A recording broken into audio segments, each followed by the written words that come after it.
Type P blood, the rare blood group. Most people have never heard of AZLAN ADNAN, MA. Sunday, 9th of August, 2026. Most people know their blood type as A, B, AB, or O, followed by a plus or minus sign indicating whether they are Rh positive or Rh negative. But the ABO and Rh systems are only two of many blood group systems found on human red blood cells.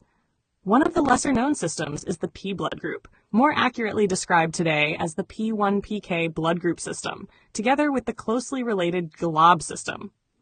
So does type P blood really exist? Yes, but there is an important qualification. P is not a blood type in the same everyday sense as A positive or O negative. Rather, it refers to a family of inherited characteristics involving particular molecules called antigens, found on the surface of red blood cells. The system was first identified in 1927 by the famous blood group researchers Karl Landsteiner and Philip Levine. Since then, scientists have discovered that what was once regarded as a single P system is considerably more complicated. What is an antigen? To understand P blood, it helps to understand what a blood group antigen is. An antigen is simply a molecular feature on the surface of a cell. Your immune system can recognize these features as belonging to your own body. If it encounters a red blood cell carrying an unfamiliar antigen, however, it may regard that cell as foreign and produce antibodies against it. The familiar A and B blood groups work this way. A person's red blood cells may carry A antigen, B antigen, both, or neither. The P-related systems work on the same basic principle, although the molecules involved are different. The P1PK system is based largely on small carbohydrate-containing molecules called glycosphingolipids. These are built through a series of biochemical reactions controlled by genes and enzymes. Two genes are particularly important. A4-GALT is responsible for making an enzyme involved in producing the P1 and PA antigens, while B3GALNT1 is responsible for producing the enzyme needed to make the related P antigen. There is therefore a miniature biochemical manufacturing system operating inside our cells, adding particular sugar molecules to larger molecules on the red cell membrane. P1 and P2, the two common versions. For most people, the P system is not mysterious at all. They fall into one of two common phenotypes, P1 or P2. A person with the P1 phenotype has the P1 antigen, together with PK and related P antigens. A person with the P2 phenotype does not have the P1 antigen, although PK and the related P antigen are present. The distinction between P1 and P2 is largely controlled by how actively the A4-GALT gene is expressed. In simple terms, genetic variation can cause the relevant gene to be switched on more or less strongly. P1 and P2 are therefore not diseases. They are ordinary inherited blood characteristics. They are also quite common, although their frequencies vary substantially between populations. The P1 phenotype is particularly common in some populations of European ancestry, but considerably less common in many East Asian populations. Then what is the rare P blood type? This is where the story becomes genuinely unusual. There is a very rare phenotype written with a small p, P. People with the P phenotype lack the principal P1PK and GLOB antigens that most people possess. Their red blood cells therefore look very different to the immune system of someone who has these antigens. Because their own cells do not carry these structures, their immune system can produce a powerful antibody known as anti-PP1PK. This matters enormously if such a person needs a blood transfusion. A person with the rare P phenotype cannot simply receive ordinary P1 or P2 blood.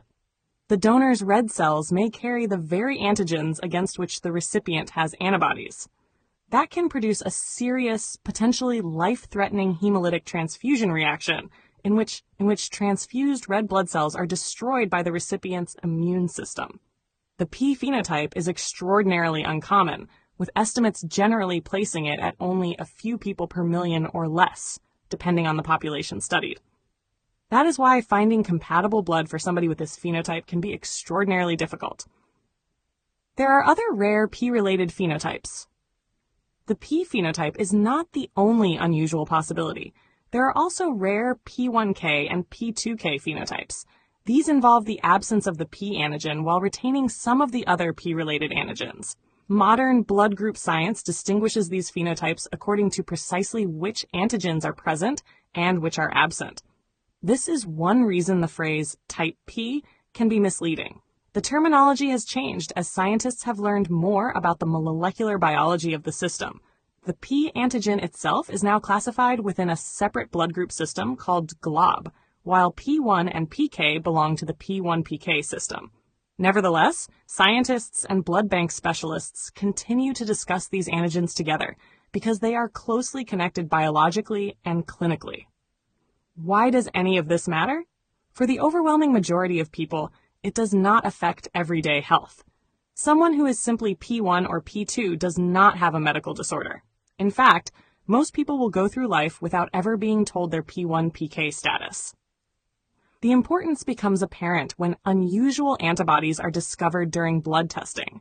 For example, people with the P2 phenotype can sometimes naturally produce anti-P1 antibodies. These are generally weak antibodies and usually are not considered clinically significant for blood transfusion. The situation is very different with antibodies such as anti-PP1-PK found in people with the rare P phenotype. These antibodies can cause serious destruction of incompatible red blood cells. This is why specialized blood bank testing exists beyond the familiar A, B, O, and Rh tests. What about pregnancy? The P system has another remarkable medical significance. In women with some of the very rare P-related phenotypes, particularly the P phenotype, antibodies such as anti-PP1-PK can cause serious problems during pregnancy. The placenta contains P-related antigens. Certain antibodies produced by the mother can cross the placenta and react with fetal tissues and red blood cells.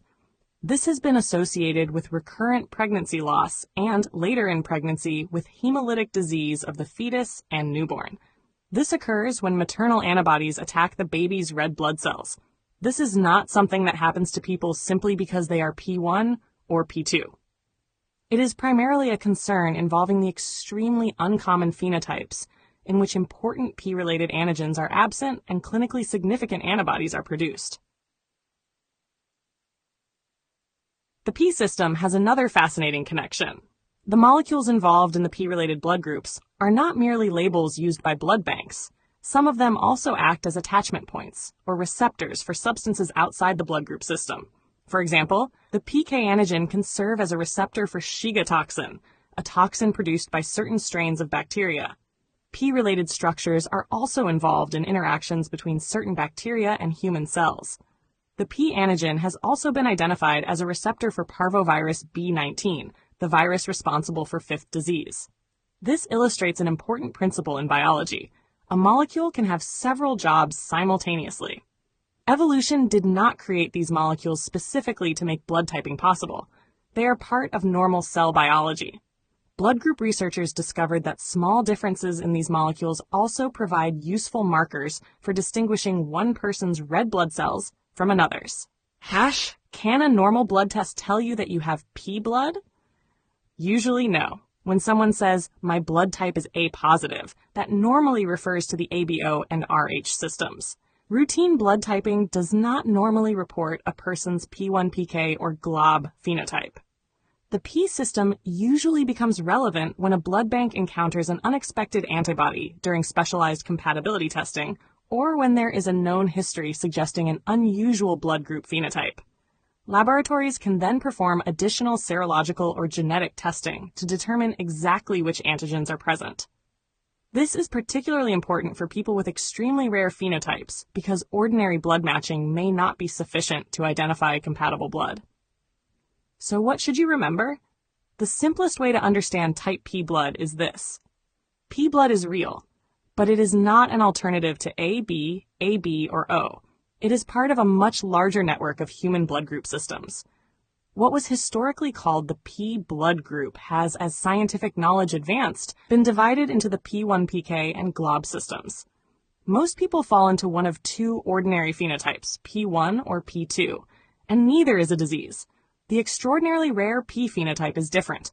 People with it lack several important P-related antigens and can produce powerful antibodies against them.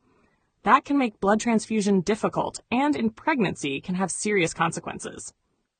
The P blood group is therefore a good reminder that human blood is far more complicated than the familiar A positive, O negative labels suggest.